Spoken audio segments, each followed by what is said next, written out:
नमस्कार साथियों, स्वागत है आपका अपने channel M study with Praveen पर।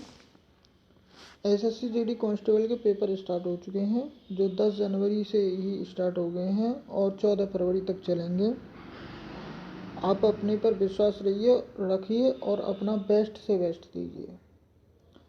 तो आज का टॉपिक है हमारा स्पीड, टाइम एंड डिस्टेंस, चाल, समय और दूरी।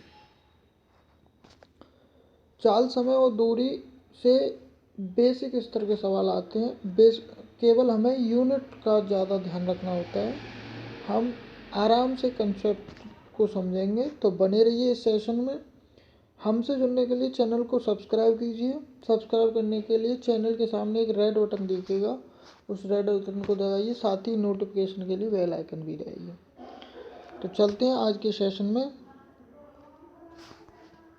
चाल, समय और दूरी। ये चाल, समय और दूरी ये बेसिक फॉर्मूला है। सबसे छोटी क्लास में समझना होगा। चाल बराबर दूरी बटे समय। कुछ और याद रखने की बातें हैं जो याद रखनी है आपको। चाल को अगर मीटर प्रति सेकंड से किमी प्रति घंटा में चेंज करना पड़े हमें सवाल के हिसाब से, तो 18/5 से गुणा करेंगे। यानी अगर मैं याद रखने के पर्पज से कहूँ तो अगर हमें किलोमीटर, यानी बड़ी यूनिट है मीटर से, किलोमीटर चाहिए तो हमें कम से भाग देना पड़ेगा। यानी 5 का भाग 18 में देना पड़ेगा, कम से भाग देना पड़ेगा। और अगर हम बड़ी यूनिट से छोटी यूनिट बनाएंगे, मतलब किमी प्रति घंटा से मीटर पर सेकंड में बनाएंगे, तो हमें ज़्यादा से भाग देना पड़ेगा। क्यों देना पड़ेगा? जब हम ज़्यादा से भाग देते हैं तो छोटी यूनिट प्राप्त होती है। जैसे कि देखो, 10 में अगर मैं 5 से भाग दूंगा तो 2 प्राप्त होगी।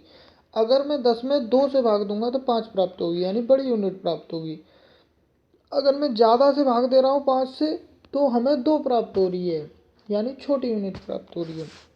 तो मीटर पर सेकंड एक छोटी यूनिट है।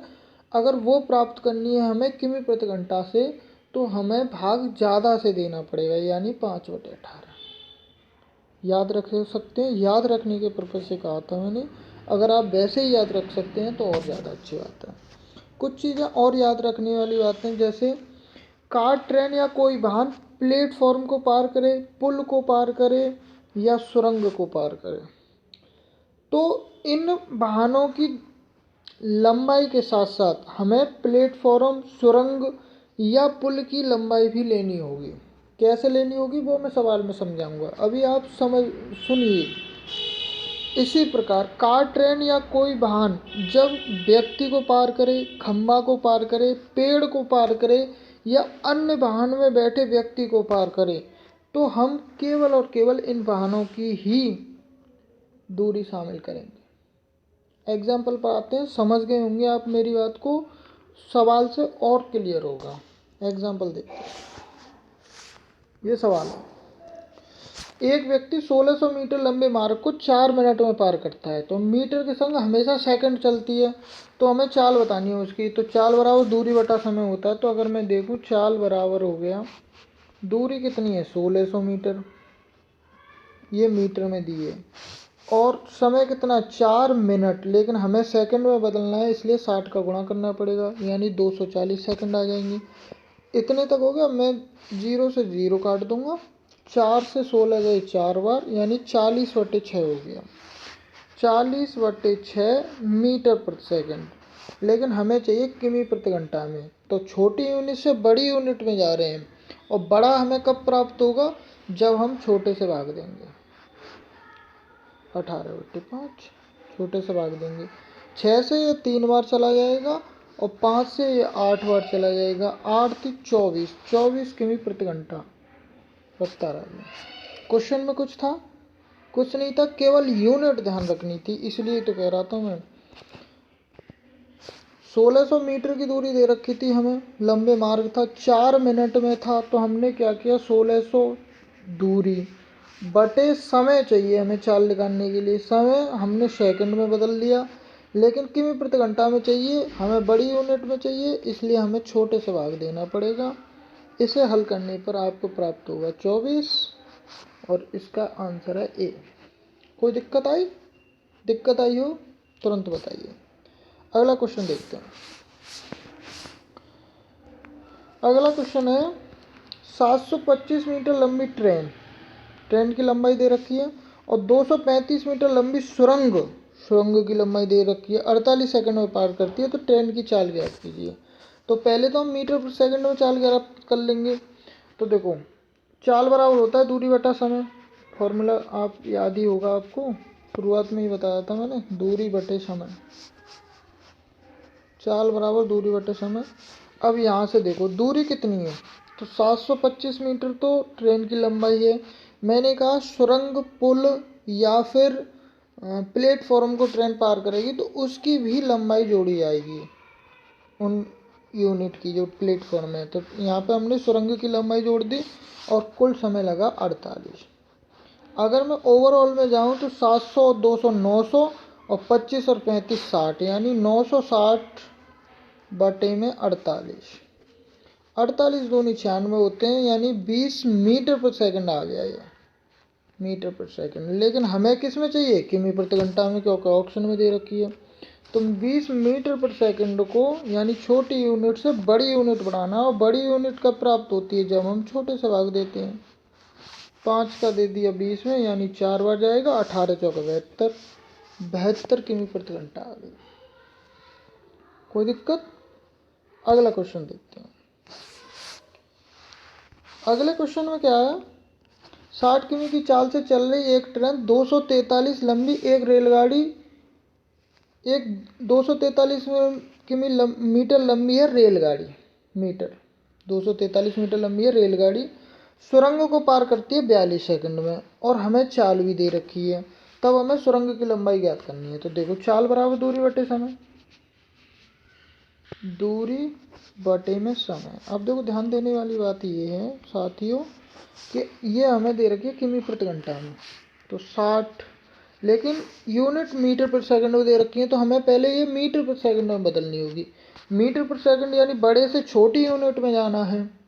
तो बड़े से छोटा कब प्राप्त होगा, जब हम ज़्यादा से भाग देंगे, यानी 5/18, ज़्यादा से भाग देंगे तभी तो छोटा प्राप्त होगा।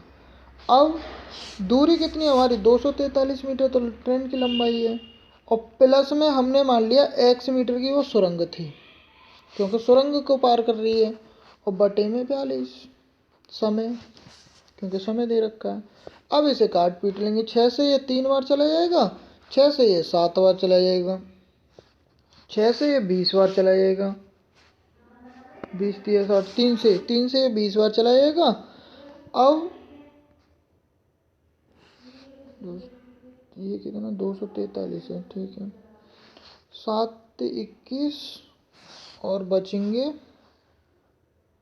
3 नहीं जाएगा, इसका मतलब 5 से भी नहीं है। अच्छा, x कोई दिक्कत नहीं, ये हो गया 20 पंजे 100, 20 का गुणा इसमें करेंगे, 20 पंजे 100, और ये 7 इधर आ जाएगा। इसका मतलब हो जाएगा 700 बराबर है 243 प्लस x। 243 का पक्षांतर करेंगे, 700 में से घट जाएगा 453, 400 200 653, 453 मीटर, क्योंकि हमने यूनिट मीटर पर सेकंड में ले रखी थी। 453 नहीं, 457 आएगा जब हम घटाएंगे, तो ए यूनिट बिल्कुल सही है। समझ में आया दोस्तों? मैंने कुछ नहीं किया, जो चाल थी उसे मीटर पर सेकंड में बदल लिया, और मीटर पर सेकंड में चाल बदलने के लिए मुझे किसका गुणा करना पड़ेगा, छोटी यूनिट चाहिए, तो इसका मतलब ज़्यादा से गुणा करना पड़ेगा। और यहाँ पे दूरी कितनी होगी, तो 243 मीटर तो ट्रेन की दूरी थी, सुरंग की दूरी मैंने x मान ली, और समय दे रखा है 42 सेकंड। इसे हल करने पर 457 प्राप्त हो जाएगा। अगला क्वेश्चन देखते हैं। अगले क्वेश्चन में क्या है, 45 किमी प्रति घंटा की चाल से चल रही एक ट्रेन एक घर को 12 सेकंड में पार करती है, ट्रेन की लंबाई ज्ञात कीजिए। तो देखो, यहाँ पर वही है, 45 किमी प्रति घंटा, इसे मीटर पर सेकंड में बदलना पड़ेगा, क्योंकि ट्रेन की लंबाई मीटर में दे रखी है और समय भी सेकंड में दे रखा है। तो मीटर पर सेकंड यानी बड़ी यूनिट को छोटी यूनिट में बदलने के लिए क्या करते हैं, ज़्यादा से भाग देते हैं, तभी तो छोटा प्राप्त होगा हमें। 5/18 बराबर ट्रेन की लंबाई मैंने मान ली x, क्योंकि एक घर को पार कर दिया और घर की कोई दूरी नहीं, कोई लंबाई नहीं मानी जाती। ट्रेन की लंबाई मान ली मैंने x और समय बराबर दे रखा 12। 6 से मैं इसे 3 बार काटूंगा और 6 से इसे काटूंगा 2 बार और 3 से इसे काटूंगा 15 बार। 15 का गुणा 5 में 75 और ये 2 इधर पहुंच जाएंगे, यानी x बराबर हो जाएगा 75 गुणा में 2,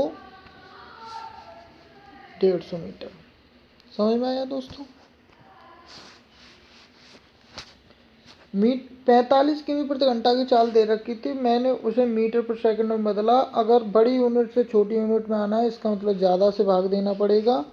और ट्रेन की लंबाई मैंने x मान ली, समय दे रखा है 12, काट पीट कर ली, 150 मीटर आ गया। कोई दिक्कत आई? अगला क्वेश्चन देखते हैं। अगला क्वेश्चन, ये सब प्रीवियस ईयर के सवाल हैं, आप ये ना समझें बहुत ही सरल दे दिए हैं, सब प्रीवियस ईयर के सवाल हैं। एसएससी जीडी में यही आएगा। अपने आप को शांत रखिए और सवाल को समझिए। एक साइकिल 17 किमी प्रति घंटे की दूरी तय करती है 2 घंटे में, तो चाल ज्ञात कीजिए। ये बहुत ही सिंपल सवाल है, इसमें तो कुछ है ही नहीं। चाल बराबर दूरी बटे समय, ये प्रीवियस ईयर में पूछा था इसलिए रख लिया मैंने। किमी प्रति घंटे में चाल होता नहीं है, इसलिए कुछ बदलना भी नहीं है। 17/2 यानी 8.5, 8.5 आ गया ना, 8.5। बी ऑप्शन बिल्कुल सही है। क्वेश्चन बढ़िया था, कोई दिक्कत नहीं। अगला क्वेश्चन देखते हैं। अगले क्वेश्चन में क्या है, 72 किमी प्रति घंटा की चाल से चलता एक व्यक्ति एक पुल को 25 मिनट में पार करता है। पुल की लंबाई ज्ञात कीजिए, वो भी मीटर में। ये दे रखा है मीटर में। अगर मीटर में लंबाई पूछी है हमें, तो हमें मीटर पर सेकंड की यूनिट लेनी चाहिए, ज़्यादा सरल पड़ेगा। तो 72 प्रति किमी घंटा की चाल दे रखी है, जैसे मैं मानूँ चाल बराबर दूरी बटा समय। ये फॉर्मूला तो आपको याद ही रहता है, दूरी बटे समय। तो 72 किमी प्रति घंटा दे रखी है, इसे मीटर पर सेकंड में बदलना है, यानी छोटी यूनिट में बदलना है। और छोटी यूनिट में बदलने के लिए कब प्राप्त होगा, जब हम ज़्यादा से भाग देंगे, छोटा तभी प्राप्त होगा। एक व्यक्ति एक पुल को पार कर रहा है।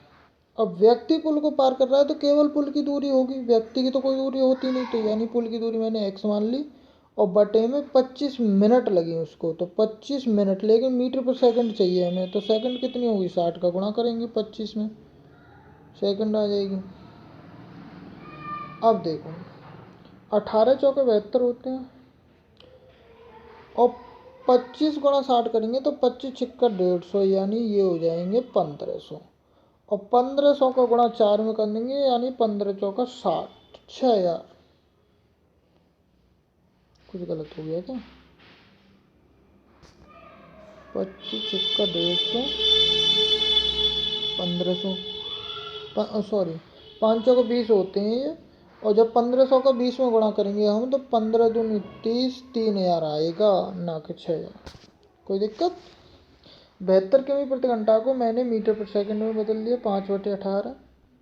पुल की दूरी को मैंने x मान लिया और समय दे रखा था मुझे 25 मिनट, जिसे मैंने बदल लिया सेकंड में। मैंने क्या किया, 18 से ये 4 बार काट दिया, 4 पन्ना 20, तो ये आ गया। और 25 छिक्का 150, यानी 1500 ये आ गया। अब 1500 को गुणा में 20 में करूँगा तो 15 दूनी 30, 25 छिक्का 150, कुछ गलत हो रहा है क्या? ये 3000 आएगा यार, 3000 आ गया। अगला क्वेश्चन,